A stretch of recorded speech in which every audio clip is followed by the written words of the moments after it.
All India सूफी उलमा council के सदर मौलाना हकीम सूफी सैयद शाह खैरुद्दीन कादरी ने शमशाबाद में वाक़े महमूद मस्जिद को शहीद कर देने पर तेलंगाना हुकूमत को तनकीद का निशाना बनाया। म्यूनिसिपल कमिश्नर और जिले कलेक्टर को फौरी तौर पर बरतरफ करने का मुतालबा किया। देखिए मौलाना हकीम सूफी सैयद शाह खैरुद्दीन कादरी का क्या कहना है। अस्सलामु अलैकुम रहमतुल्लाहि व बरकातुहू। मोअज़्ज़िज़ नाज़रीन, हम इस बात से बखूबी वाकिफ़ हैं कि 2014 से टीआरएस सरकार बरसर इक़्तिदार आई है और उस वक्त से लेके अभी तक रियासत के 8 मसाजिद और 2 आशूर खानों को शहीद किया गया है और इसमें कहीं ना कहीं किसी ना किसी तरीक़े से रास्त तौर पर हुकूमत तेलंगाना ज़िम्मेदार है। और दूसरा अहम पहलू, हमारा रियासती वक्फ बोर्ड भी अपनी ज़िम्मेदारियों को पूरी करने में मुकम्मल तौर पर नाकाम रहा है। अभी जो शमशाबाद की मस्जिद ख्वाजा महमूद की जो शहादत हुई है, तहक़ीक़ात पर ये बात सामने आई है कि ये कारस्तानी रेवेन्यू और म्यूनिसिपल डिपार्टमेंट की है। अब मैं ये बात आवाम के सामने वाज़े करना चाहता हूँ कि ये दोनों ख़लमदान केसीआर और केटीआर के पास है।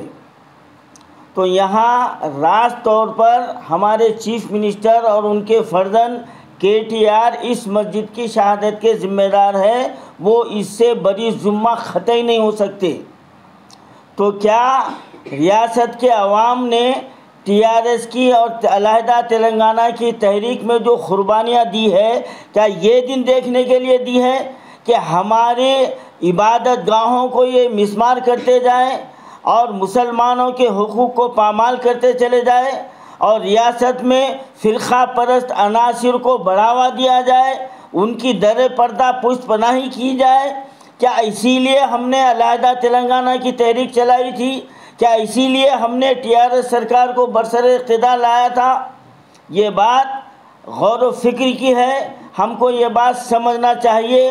और all India Muslim leader conference का जो आज हम एक हंगामी इजलास रखे हैं और इसकी ख़ास वजह यही है कि वक्फे से जो इबादत गाहों को निशाना बनाया जा रहा है और फिर देखने में ये आता है कि जब एक मसला सामने आता है तो पिछले मसले को पसे पूछ डाल दिया जा रहा है।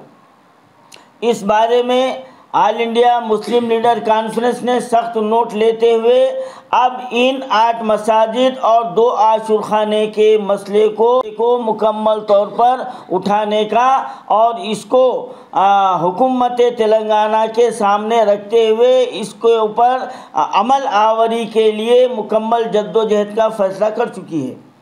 और इंशाअल्लाह अनक़रीब हम एक कुल जमाती मिली समाजी और सियासी तंजीमों का हम एक इजलास जो है ना मुनक़्क़िद करेंगे और इसके बाद जहद मुसलसिल के तौर पर हम इसका लाहे अमल तरतीब देंगे और हुकूमत तेलंगाना को हम ये बता देंगे कि टीआरएस सरकार, जब हम तुमको बरसर इक़्तिदार ला सकते हैं तो हम तुमको गिरेबान पकड़कर उतार भी सकते हैं।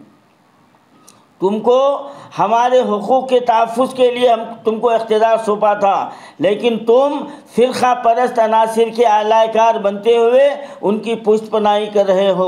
और मैं एक मुतालबा करता हूँ, तक़रीबन लोगों के बात जहन में नहीं है, जो शमशाबाद की मस्जिद का वाक़या हुआ है, सोशल सिंह कुछ नाम है उसका, तो वो शख्स की ये कारस्तानी है जो उसका नाम सामने आया है। मैं ये बात वादे करना चाहता हूँ कि उस शख्स की इतनी हिम्मत और इतनी जुर्रत नहीं है कि उतना बड़ा काम कर सके। तो मैं हुकूमत तेलंगाना से मुतालबा करता हूँ कि उस शख्स के पीछे जो हाथ है उसको सामने लाया जाए, ये मुकम्मल तहक़ीक़ात की जाए। और हमारे महमूद अली साहब से बड़े अदब से कहना चाहता हूँ, महमूद अली साहब, आपको अगर मैं कुछ कहता हूँ तो आपको बहुत तकलीफ़ पहुँचती है और आप कहते हैं कि आप सूफ़ी हैं, आप दुआ देना चाहिए। تو آپ کے لیے ایک شعر میں پیش کرنا چاہتا ہوں. تھک گئی منہ میں زباں خود سر کو سمجھاتے, پگھل کر موم بن جاتا اگر پتھر کو سمجھاتے. جو بات ہم آپ کے سامنے رکھ رہے ہیں, اگر وہ باتیں ہم پتھر کے سامنے کہتے تو پتھر پگھل جاتا تھا, لیکن آپ کا نفس, آپ کا ضمیر اتنا مر چکا ہے کہ آپ کو مساجد کی شہادت پر بھی آپ کا ایمانی جذبہ جو نا نہیں ابھرا. اور آپ اپنے آپ کو ابھی مسلمان کہتے ہو, اور اب یہ کہتے ہو کہ ہمارا chief minister number 1 chief minister ہے. آپ کی پولیس کو وہاں پر جانے کی نوبت کیوں آئی؟ میں یہ پوچھنا چاہتا ہوں, جبکہ جو نا ہوم منسٹر ہے, اب ہوم کا قلمدان آپ کے پاس ہے. آپ کی پولیس 300-400 کی تعداد میں مکانوں کو وہاں پر مفخل کر دیا گیا, وہاں کی لائٹ کو جو نا بند کر دیا گیا, محروس کر دیا گیا. اگر وہ اللیگل تھا تو عدالت کی نوٹس جاری کرتے ہوئے قانونی طور پر اس کے اوپر کارروائی کی جا سکتی تھی. کو محروس کر دے کے اور وہاں کا انٹرنیٹ ختم کر دیا گیا, فونہ چھین لیا گیا, تو یہ قانونی کارروائی ہے؟ ہاں, کیا آپ اس کی ذمہ داری قبول کریں گے؟ آپ واقعی نہیں کریں گے, کیونکہ ضمیر نام کی آپ کے پاس چیز نہیں ہے.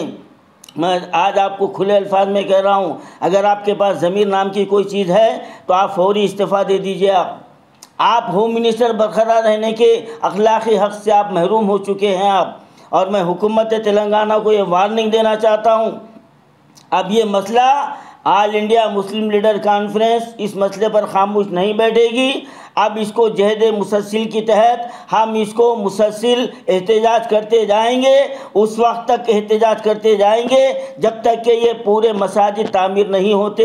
یہی آج کے جو ہے نا اس ہماری ایک میٹنگ کا جو نا یہ فیصلہ ہے, اور عنقریب ہم کل جماعتی اجلاس جو نا منعقد کریں گے, اور اس کا جہد مسلسل کے تحت ہم ایک لاہ عمل تیار کریں گے. حکومت تلنگانہ کو بیدار ہو جانا چاہیے.